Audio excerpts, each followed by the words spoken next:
then we will look at number 5. I'm going to say this as nicely as I can, and I mean this with complete sincerity. Number 5 says, a plane is attempting to land on a runway that is due west. The wind is blowing at 25 meters per second at an angle of 30 degrees north of east. The plane has to maintain an airspeed of 100 meters per second to land successfully. What direction should the plane face while landing, and what will its ground speed be as it lands? I think I'm going to start this problem the way I've tried to instruct you to start every problem, by coming up with reference. This is my runway, and my plane needs to land going this way on the runway. I'm going to list that as west. Now, you understand that we have 2 sets of foundational fundamentals we've been working from. First is how to deal with triangles, right? And the second is how to add vectors together.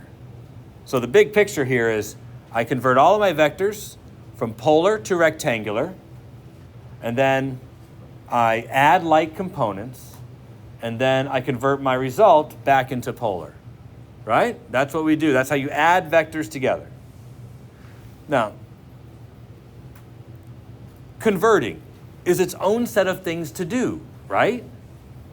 When we start to convert, we have to have things like reference points. What are we calling the positive direction? What are we calling the negative direction? So all of this is intertwined. I'm going to start this problem where I've been suggesting you start all along, which is let's come up with some reference. This is the reference I'm going to use. I'm going to, let's see, set up reference while people sneeze. Are you sorry? Was it intentional? Like, I will use this moment as my sneezing moment? I just believe the sneeze took you, like you had no choice. I mean, there are those times when a sneeze is coming and you're unable to successfully commit. I understand that happens, and that's very disappointing, isn't it? When the sneeze, you feel it, and then it just goes away. It's like, where'd it go? I don't like that. As it approaches, I want to know, when it's done. And you guys with your little dainty sneezes, can you just stop that? Powerful sneezes. The sneeze serves a purpose. It's supposed to dislodge and rearrange. Let it do so. I mean, if it's dainty, you hold it in. Where's it going to go? It's got a purpose. Let it serve that purpose. And it's not to release your soul. But if you believe that, I have no reason to contradict your belief system. So we'll try and catch it as it runs away. I'm establishing direction, and north, south, east, west. That good? But I'm going to want something a little more concrete so I can deal with positive and negative. So I'm going to say that this is the positive x direction, positive y direction, negative x direction, negative y direction. That good? All right.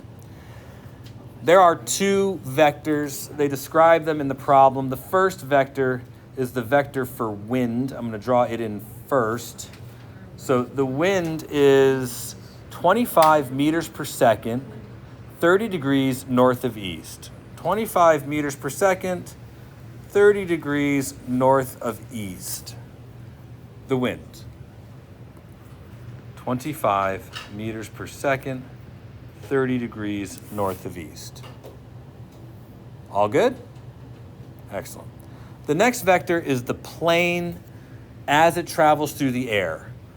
We know that it travels at 100 meters per second, but we don't know where to put it. I think we do know, right? Probably somewhere over here.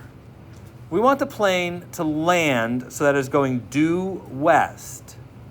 In order for that to happen, I need to make sure the plane has no y component of velocity and only an x component of velocity. I don't know what angle this is,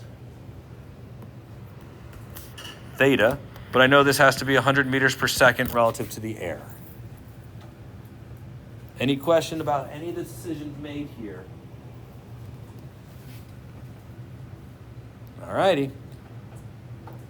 I've put my vectors on there so I have a place to start, but this is a vector addition problem. I will be adding 2 vectors together. I have 2 of them. I have the wind and I have the plane. The wind is fully known to me. The wind is 25 meters per second, 30 degrees.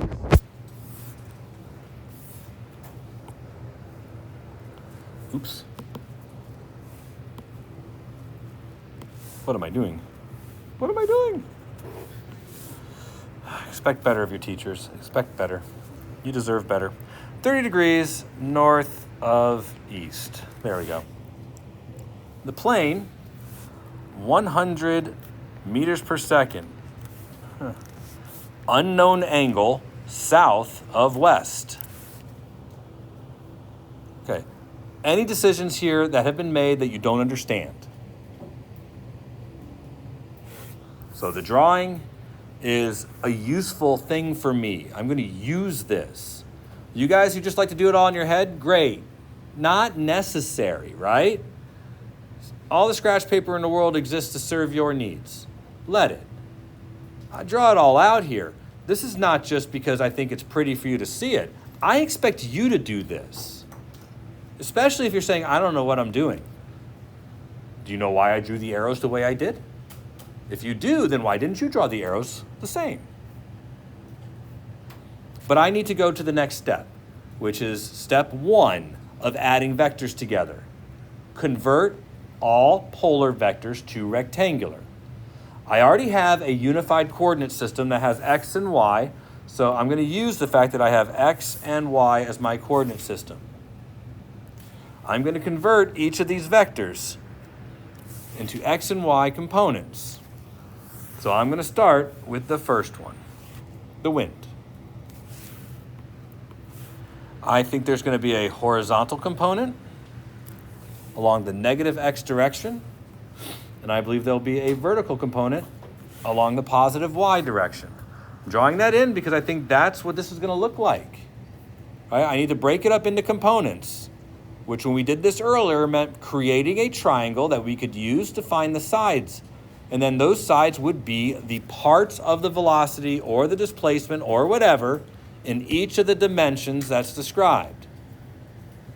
Based on what I've drawn here, opposite, adjacent. I will do this only once today. Sine of 30 equals opposite over 25. And cosine of 30 equals adjacent over 25. Only this moment am I writing out trig functions again. I will not be doing that in the future. I'm going to know that I've been practicing like you've been practicing, so you have become better at it. Subtext getting through? 'Cause I don't want to do it like this anymore. But I do know from looking at this that means the opposite is 25 sine 30, and the adjacent is 25 cosine 30. I can break out my handy-dandy calculator and figure out the size of each of those. So this one, 12.5, and this one, I don't know, 20-something? 21.6. Yay. I'll point out the 21.6, these are both meters per second, but I'm going to leave the units away for a minute. 21.6 points in the negative x direction. It is the adjacent one. And 12.5 points in the positive y direction. So, over here, taking the wind, negative 21.6 and 12.5. Bless you. Some good ones. Things are starting to happen now. And we made sure to chase down your soul. I heard lots of blesses you. So they're coming. They're getting that soul back. All right, ready to move on? We doing all right? Same exact procedure. Next vector. I'm going to draw in a set of components that describe the next vector. We've got a component like this and a component like this. I am attempting to, as you'll see, I'm attempting to create a right triangle that has 100 for the hypotenuse and wraps around the unknown angle theta. This is the adjacent side. This is the opposite side. I'm done with writing out sine and cosine. The adjacent side is 100 cosine theta. The opposite side is 100 sine theta. Right, this is me cutting some corners, and I'm hoping you can start to cut these corners. You're going to want to start cutting these corners, especially when we get to forces, which is our next unit. I want to bring your attention that the 100 cosine theta is in the positive x direction, and the 100 sine theta is in the negative y direction. 100 cosine theta minus 100 sine theta. Convert each vector from polar to rectangular. We have converted each vector from polar to rectangular. Step 2, add like components together. Okay, I'm going to be super explicit about this in this class because I've done this problem twice, and I just want to show you guys something. The answer's right here. It's staring us in the face. Our answer is 100 cosine theta minus 21.6 in the x hat direction. I've added the components together, and I'm putting that that's how much I am going in the x hat direction. At the same time, I've got 12.5 minus 100 sine theta, all in the y hat direction. Is that your hand up, or, okay. So you said... Right, so the problem gave us more information than just this. They told us that the plane needs to land traveling due west. So I know something about the resultant vector, something I can add here. But this is the resultant. The problem is that this is the resultant in terms of theta, which is currently unknown. But I'm saying to you, you guys who are having trouble, I am following a procedure. Do you see the procedure? Can you follow the procedure? Because now I need to come to grips with the fact that I can't go on unless I bring some new information into the problem. And I know what information to bring. The plane has to travel only in the x direction. It has to land on the runway, and the runway is due west, the positive x direction. I need this to be 0. I am going to pick an angle that will make that 0. That's what I'm doing. This is a conjecture. I am adding something to the problem, bringing more information to bear. So 12.5 minus 100 sine theta equals 0.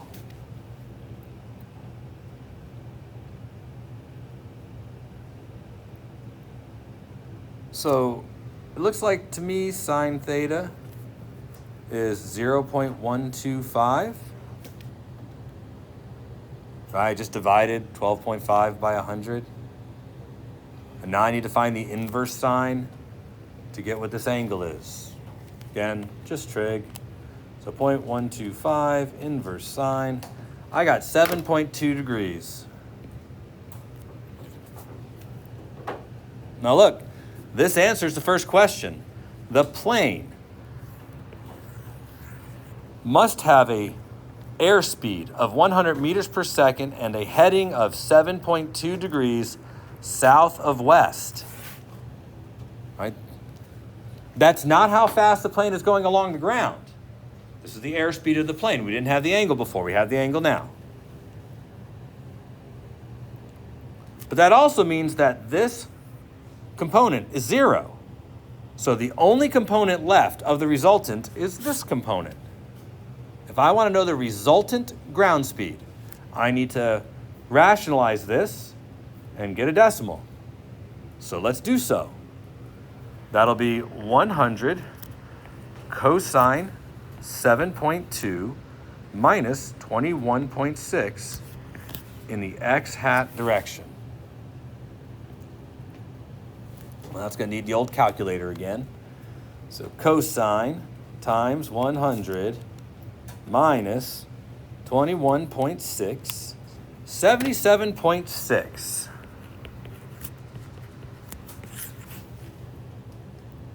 I'll point out it's positive, which is good, because we wanted to go in the positive x direction. We wanted to be traveling west. We are traveling west. How fast are we traveling west? Apparently 77.6 meters per second. That's how fast the plane is traveling relative to the ground. All right. You though, but boy, this is the point where I would stop, take a pause, hold my coffee with like that look on my face of, do I really have to do this? Take a sip, put it down, and then move on. So you just have to imagine that that's happening in my head right now as I not drink coffee and hold all of you to task for that. I could take a break and just go get the cup of coffee. I could do it. I could put you guys on autopilot for a minute.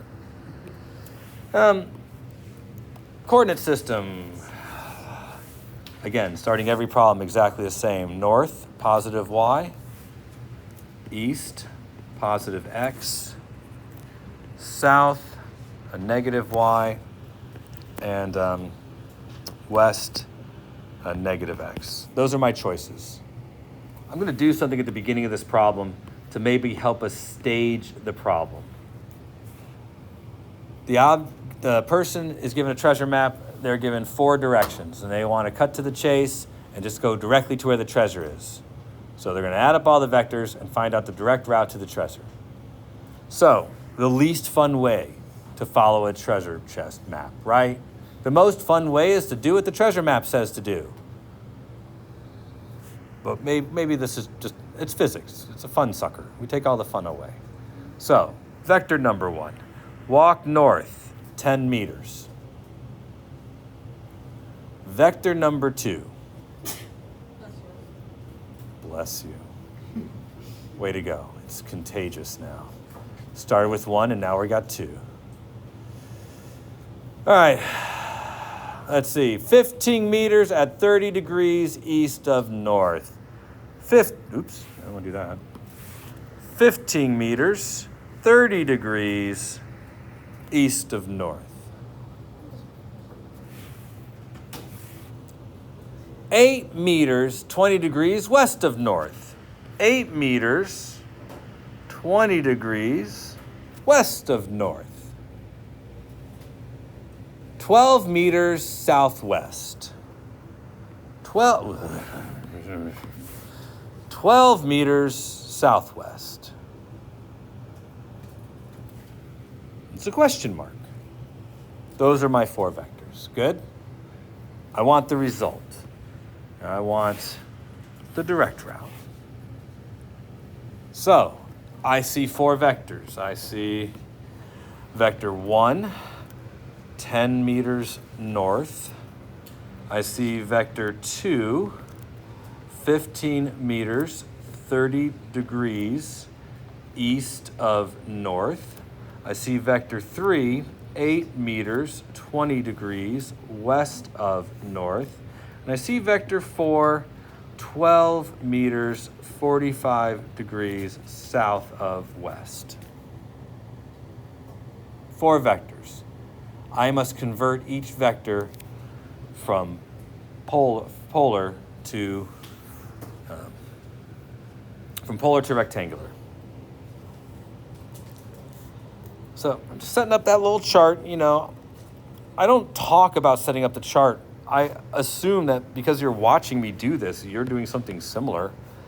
But as I walk around and look at people's papers, you know what I end up seeing? Triangles, not really, just arrows pointing every which way. There's a reasonable flow to what I'm doing, isn't there? There should be a reasonable flow to what you're doing. So, I'm not going to do any work on vector number 1. It doesn't go in the x direction at all. It's due north. And due north was the positive y direction. So 0, 10. We good? Vector 2. Vector 2 is 15 meters, 30 degrees east of north. I need to use a coordinate system that is common to all of these problems. We already know what that coordinate system is, but I'm pretty sure from our little thing over there that we know that this one is all in the first quadrant. So I only really need the first quadrant. I'm just dealing with the 1 vector, so there. I have drawn the 1 vector. We good? This is just a placeholder for me, something for me to do the work on. Because unless you're perfect at it, you might need a place to do the work. So, 30 degrees, and it's 15 meters. So this feels like something I've done before. I'm drawing a triangle. What kind of triangle? A right triangle. Surrounding my angle, I'm listing opposite and adjacent. And I'm recognizing that the opposite one is going to be 15 sine 30 degrees. And the adjacent is going to be 15 cosine 30 degrees. Questions? This is all good. All of you can do this 100% tomorrow. I have no trouble with this problem for tomorrow. This one's easier. It's longer, but it's easier. No conjecture required. 15 sine 30 is 7.5, and it's in the positive x direction. So, 7.5. 15 cosine 30, what, 12? 13? Give me a decimal. 12 point what? 9. There we go. It's in the positive y direction. Done. Vector number 2. Cross it off the list. Vector number 3. Well, I'm noticing vector number 3 from my initial drawing, which I'm not going back to, but I'm sure you drew it because you were participating, right? You have a picture that looks like this because we all did it together? Or was that just for me and you guys did nothing? Doesn't feel like gradual release if you didn't do this drawing. But okay. I'm just trying to answer somebody's question. Michael, whose name I now know. I'm learning some. 20 degrees west of north and 8 meters per second. Oops, I'm trying to color code everything. 8 meters per second. So 8 and 20. Questions? Alrighty. I'm going to draw a triangle and wrap it around my angle. I am going to list this as the opposite, this is the adjacent. Do I sound like I said this before? I have lots of times. My God. You guys keep that stuff blowing snot all over this room. Again, I'm getting a little tired. 8 sine 20, 8 cosine 20. Feel very repetitive, but I'm putting it all in there, right? So I'm going to note that the opposite side, again, is in the x direction, but this time it's the negative x direction. And so 8 times 20 sine is 2.7, so negative 2.736. And 8 times 20 cosine equals 7.518. There we go. Fun times. Last vector. It's in quadrant 3. So this is vector number 4.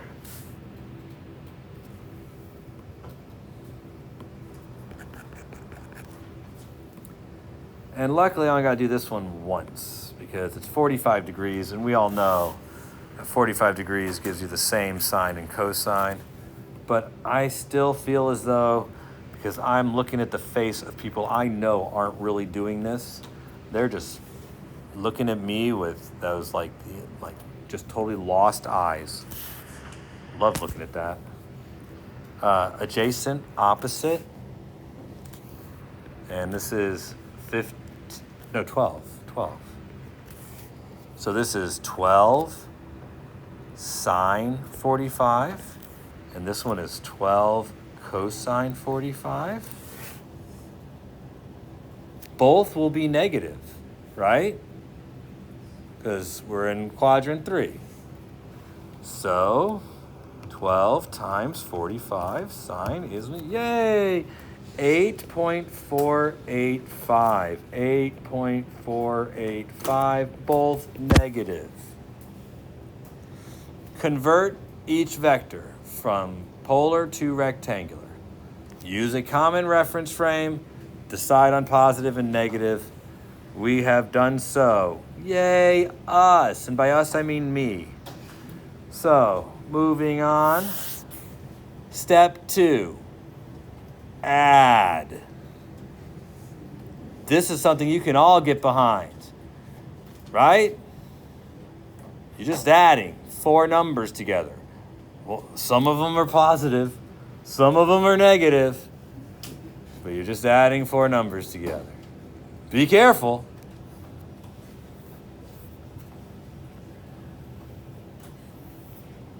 We almost done?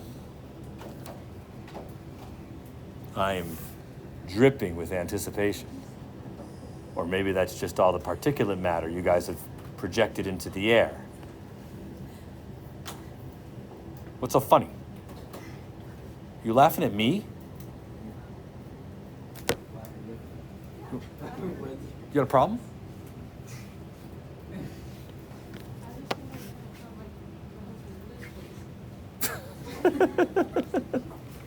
Which one? They've had so many.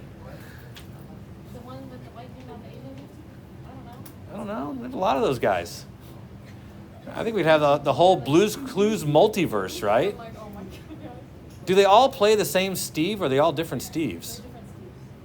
It's like one is the owner of Blue, and the other one's like knocked off that one, named himself Steve, and now he's the new owner? I think Steve retired, so we just gotta make Steve. So they just get it, but he's still just the owner of Blue. Yeah, character's the same. Well, I asked, are they different people? Like one could be Blue, like Steve's cousin Steve. No. And one could be Steve's younger, less liked half-brother Steve. Right? It could be. I don't know. Someday we'll understand the answers to this the multiverse of Blue Clues. So, but we're not going to the. What's my answers here? You, Viv, tell me one of them. No, your name's not Viv yet. Yeah. Negative 3.721. What's the other one? 22.